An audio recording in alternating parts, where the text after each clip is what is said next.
जम्मू कश्मीर जाने का कारण यह था कि जम्मू कश्मीर दुर्भाग्य से एकमात्र इस देश का राज्य है जिसका मुख्यमंत्री राष्ट्रीय ध्वज वहां पर फहराया जाए इसका विरोध करता है। किसी और कोई छत्तीसगढ़ के मुख्यमंत्री ने विरोध नहीं किया। कलकत्ता से शुरू हुई तो वहां के साम्यवादी मुख्यमंत्री बुद्धदेव भट्टाचार्य ने विरोध नहीं किया। उत्तर प्रदेश में से निकली तो मायावती जी ने विरोध नहीं किया, भूपेंद्र सिंह हुड्डा ने विरोध नहीं किया, शीला दीक्षित ने विरोध नहीं किया, बादल साहब और धूमल साहब ने विरोध नहीं किया, क्योंकि आप एकमात्र मुख्यमंत्री हैं जिनको विरोध लगता है। मैंने बार बार कांग्रेस के मित्रों से, नेताओं से भी पूछा कि आपने जम्मू की सीमा से पहले इनको रोक दिया, सुषमा जी को और मुझे पकड़ लिया। जम्मू में तो कोई तकलीफ नहीं थी, आप जम्मू में क्या संकेत देना चाहते थे?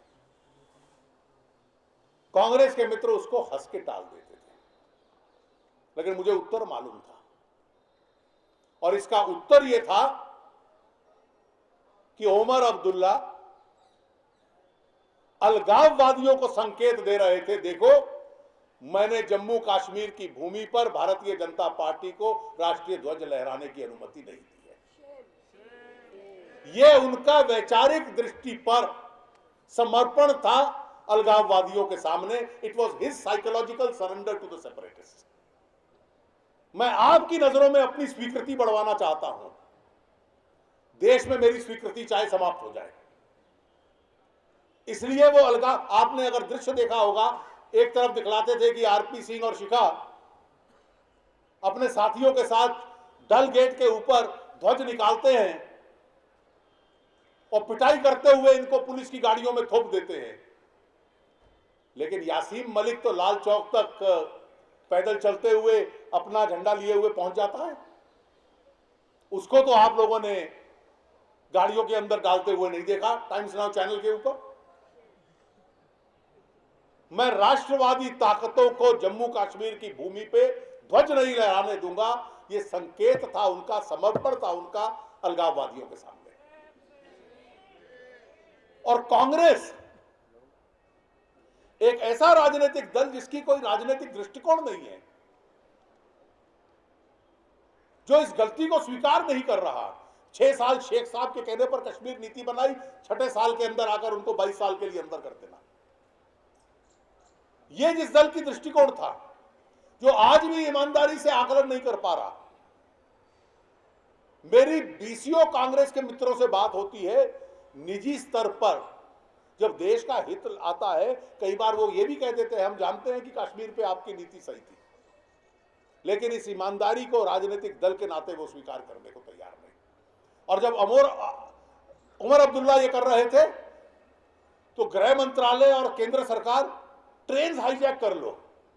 अरे रेल और जहाज को हाईजैक करना तो अपराध होता है। 64 लाख रुपए हमारे लोगों ने जमा करवाए। कर्नाटक से 2500-3000 लोग उस रेल में बैठकर जम्मू आएंगे, इंजन आगे की बजाय पीछे लगा दिया और गाड़ी दूसरी दिशा में चला दो। ये हाईजैक है। ये पहला उदाहरण है हाईजैकिंग तो सरकार करवा रही थी। ये कल्पना है।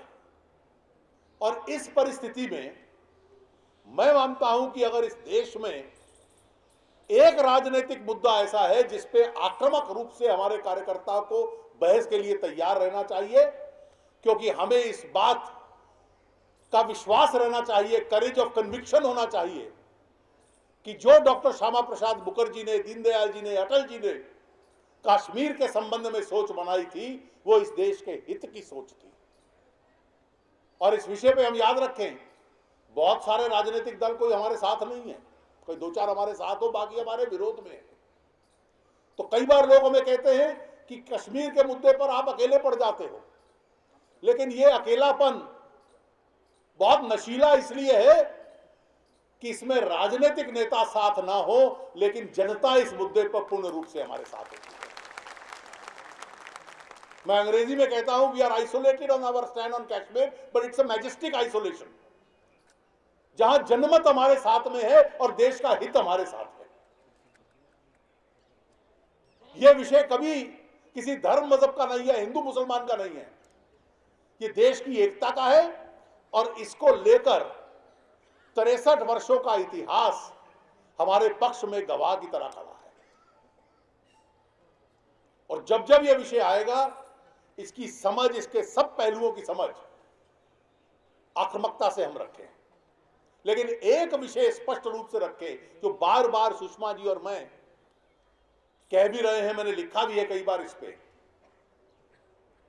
वहां की जनता, चाहे जम्मू की हो चाहे कश्मीर घाटी की हो, उन लोगों के जनजीवन पे भी इसका असर पड़ा है। उनकी तकलीफ है, हिंसा से, आतंक से, कन्फ्रंटेशन से उनको तकलीफ पहुंचती है। उनके दुख और पीड़ा को कम करने के लिए, उनके आर्थिक विकास के लिए, वहां शांति का माहौल लाने के लिए सरकार जो भी कदम उठाएगी, हम उन कदमों का स्वागत करेंगे।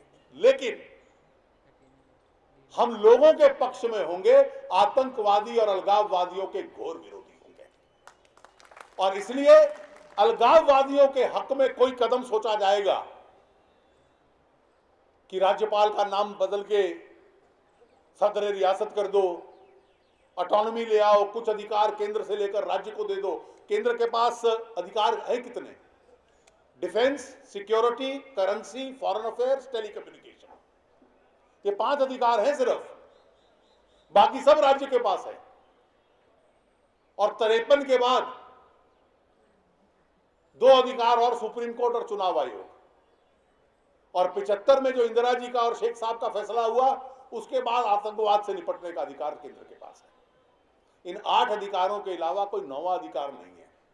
तो जो लोग ऑटोनॉमी की, सेल्फ रूल की बात करते हैं, मैं हमेशा उनसे पूछता हूं, इनमें से कौन सा अधिकार है जो हम केंद्र छोड़ सकता है? आप केंद्र सरकार को इतना बेचारा, इतना कमजोर करना चाहते हैं कि देश को एक ना रख पाए? यह उद्देश्य था।